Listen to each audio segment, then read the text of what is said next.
Here are our objectives. At the end of the lesson, the students will be able to know the different tenses of verb, identify the appropriate tense to use in sentence, understand the proper use of different tenses. Good day everyone.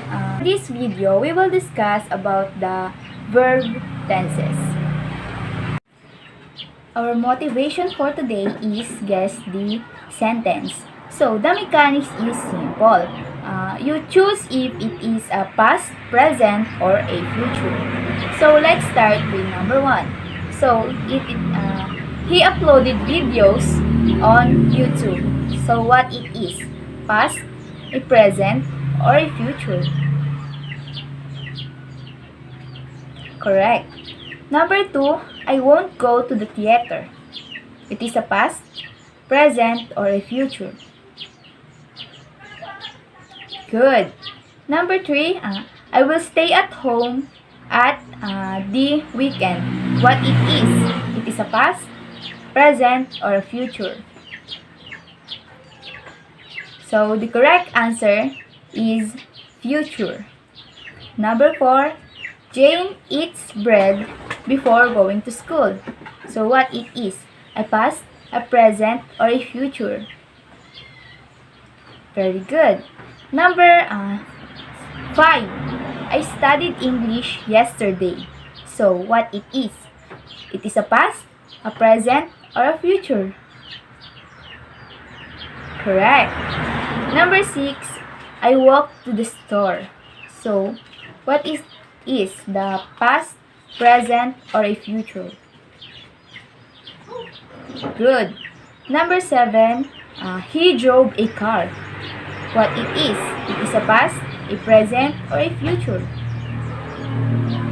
Yes, it is a past. Number 8. He learned in the subject math. So what is? A past, a present, or a future? Correct again. It is a past. Number 9. He will call me tomorrow. So what it is? A past, a present, or a future? Very good. It is a future. So number 10 is she works in London. So what it is? Past, present, or a future?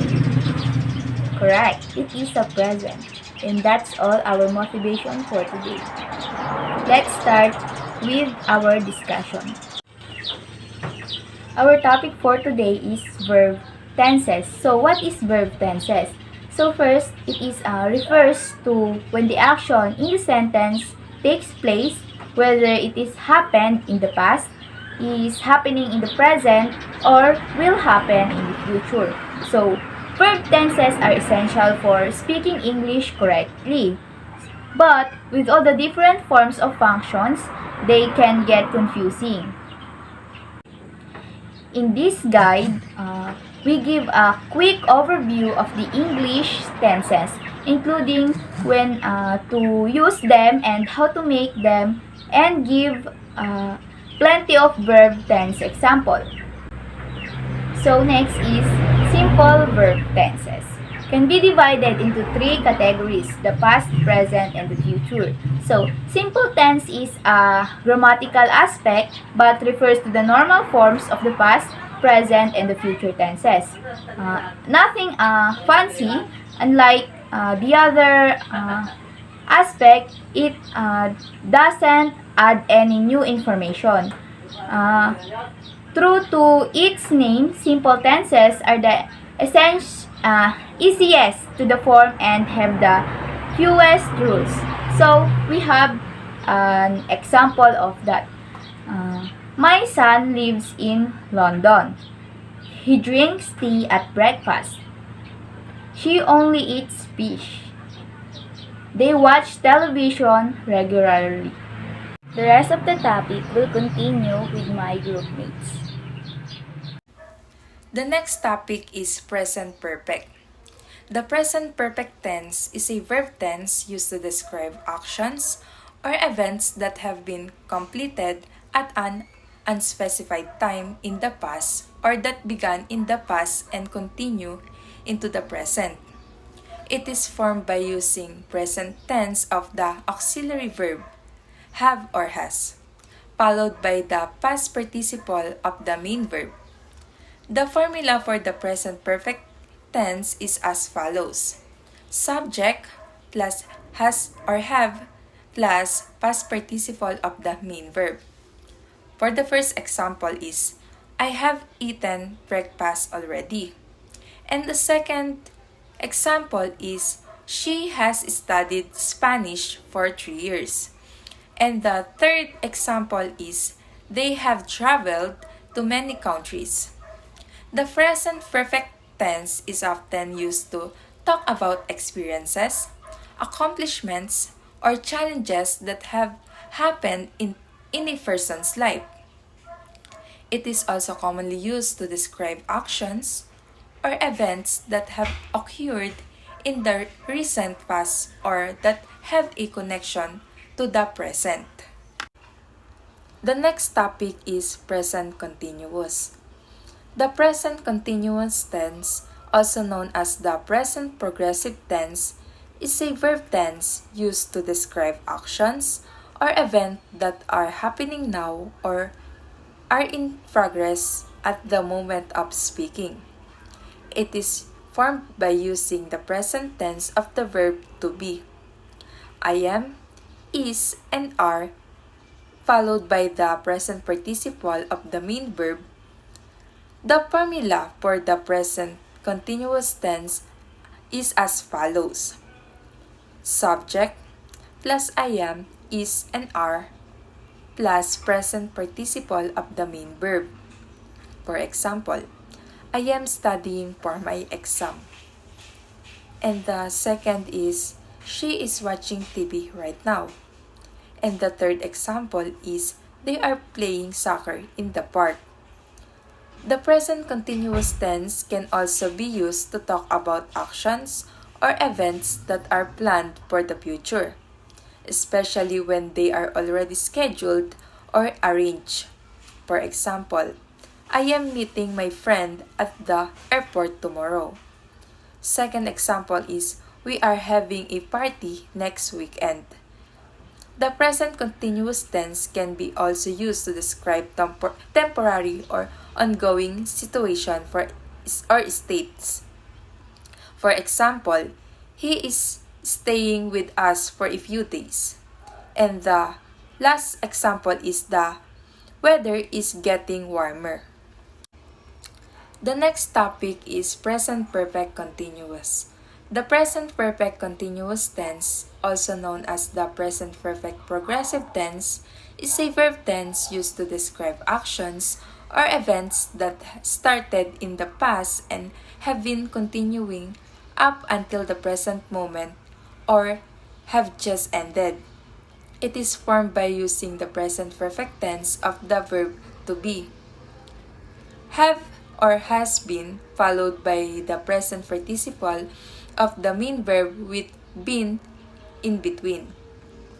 The formula for the present perfect continuous tense is as follows: subject plus have or has been plus present participle of the main verb.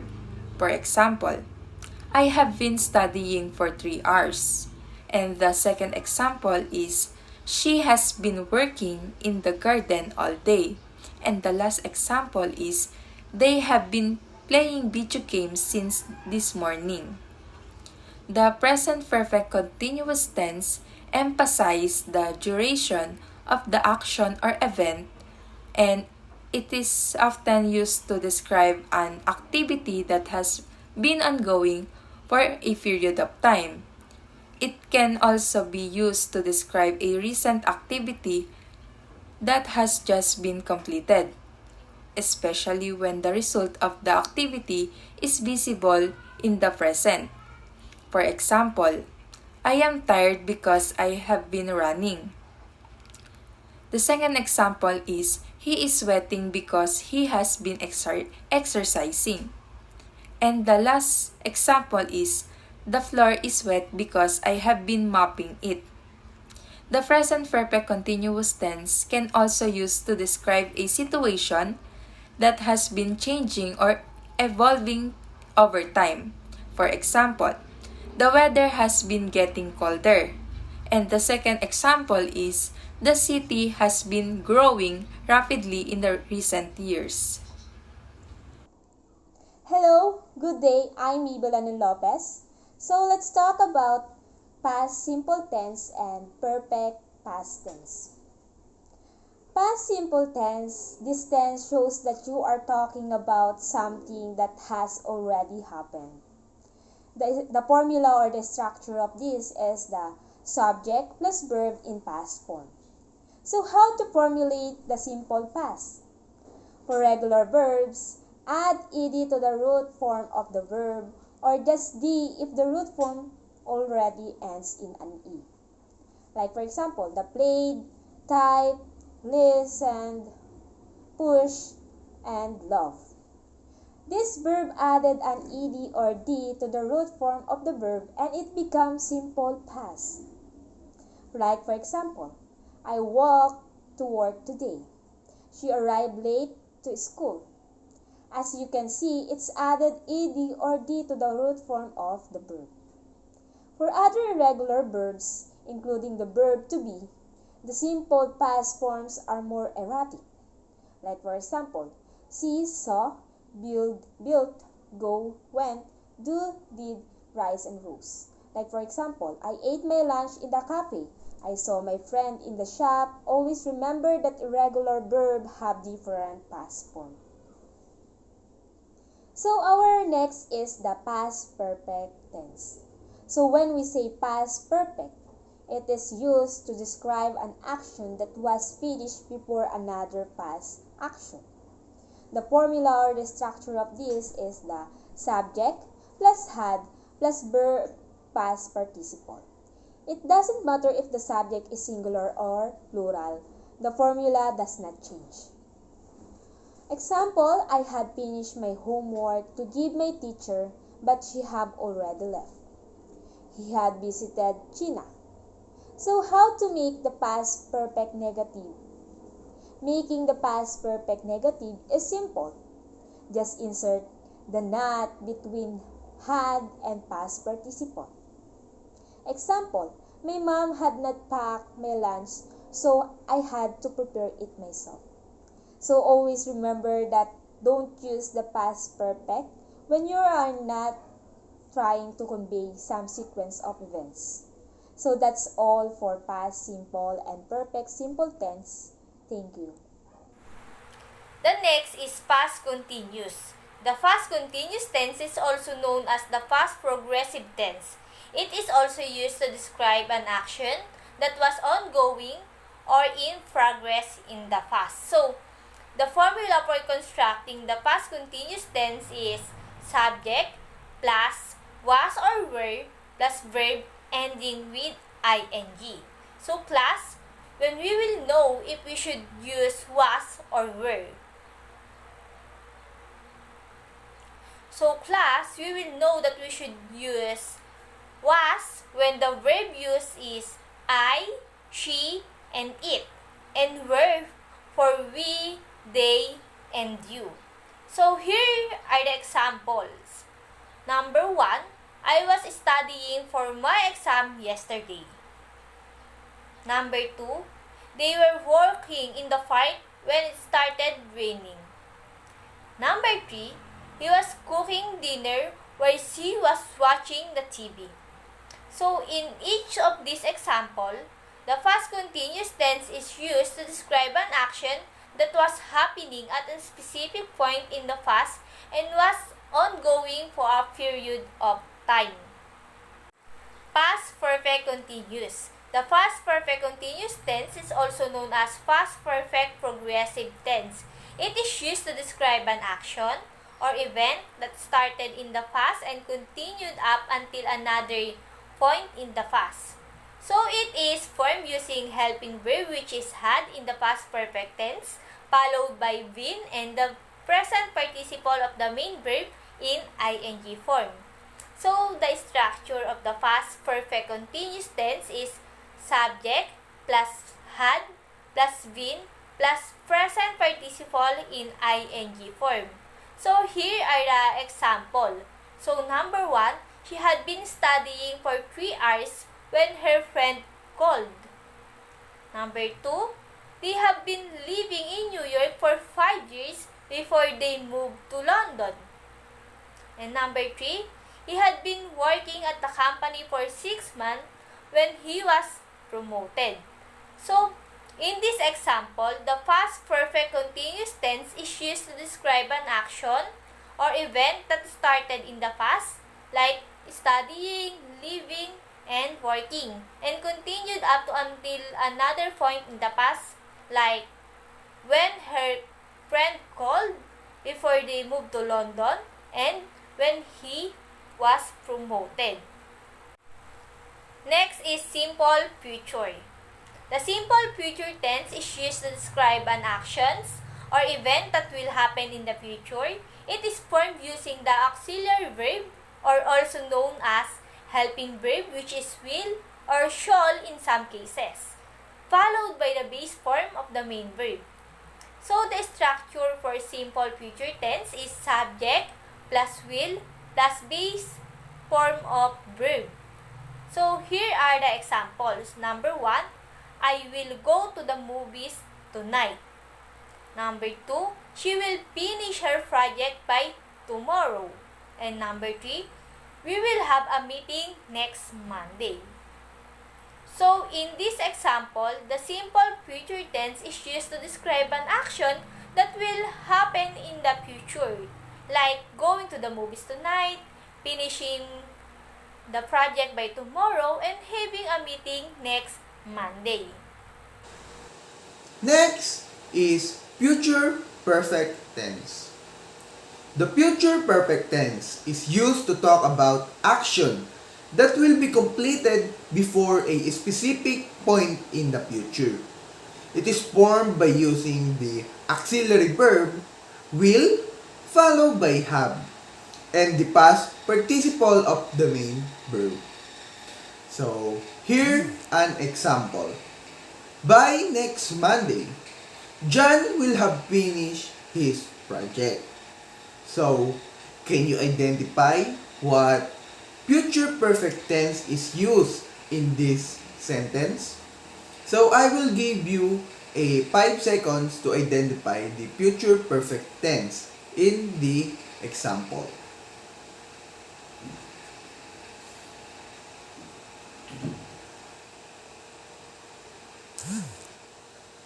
So, the future perfect tense that is used in the sentence is the will have finished. It indicates that John will complete his project before the specific point in the time mentioned, which is next Monday. The future perfect tense emphasizes the completion of the action before a certain time in the future, or is often used with the time expression such as by, before, or by the time. Here are the other examples. In 2 hours, we will have been waiting for the train for 3 hours. Next, the sun will have set by the time we start our hike. And the last one is, by the end of the month, she will have finished writing her book. The next is the future continuous tense. The future continuous tense, also known as a future progressive tense, is used to describe ongoing or continuous actions that will be happening at a specific point in the future. So the formula in this tense is the subject plus will be plus present participle or the ing form of the main verb. For example, I will be studying for my exam tomorrow evening. So, can you identify the future continuous tense used in this sentence?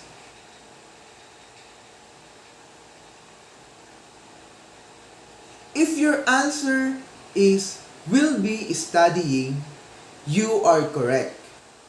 Because in this sentence, will be studying is the future continuous tense, indicating that the action of studying will be ongoing at a specific point in the future, which is tomorrow evening.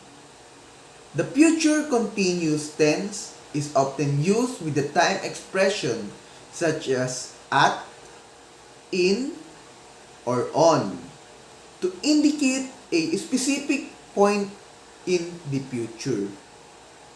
So here are the other examples. Next week at this time, I will be sitting on a beach in Hawaii.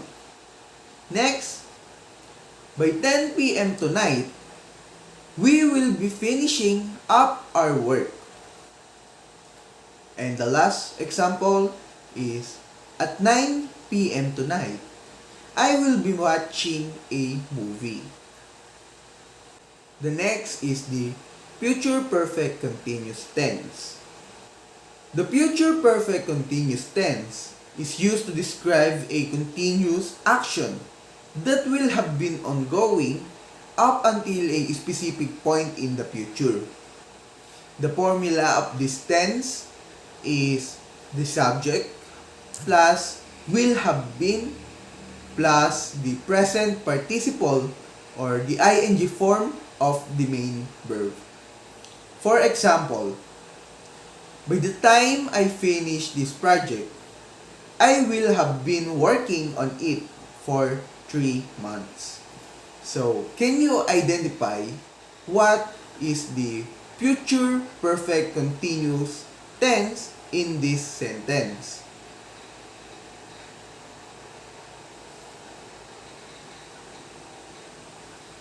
So, if your answer is will have been working, then you are correct.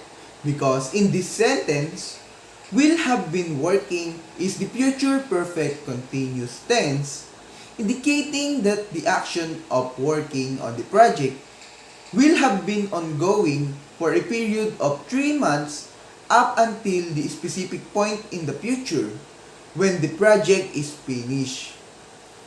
The future perfect continuous tense emphasizes the duration of the action up until the specific point in the time. It is often used with the time expression such as for, since, or by. Here are the other examples of the future perfect continuous tense. 1. He will have been practicing his piano for hours before the concert tonight. 2. By the end of the week, she will have been exercising for 7 days straight. Next is, they will have been waiting in the line for the concert tickets for 2 hours by the time they reach the front of the line.